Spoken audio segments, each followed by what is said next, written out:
Hi. So in the section, My Class Films, that I created, there's always a section in all of my classes about creativity and innovation and improvisation because it's really important to the creative process. And I think I want the students to understand that they are learning tools from me, but really what their art will come from them, and there are no wrong answers, and that material can be used in all kinds of different ways.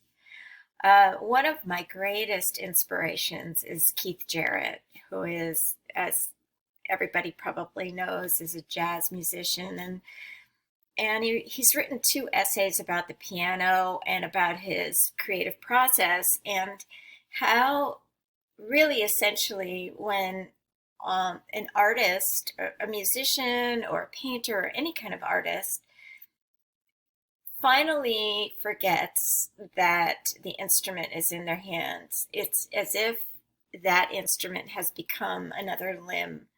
And the creative process just extends from them out to wherever it's intended to go without any conscious awareness of that particular medium.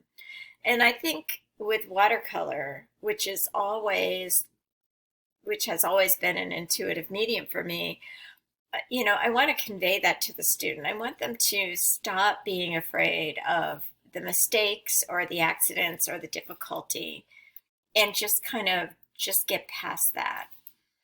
Also, my one of my specialties when I was getting my doctorate was in creative expression. So I kind of want to always include that in my classes.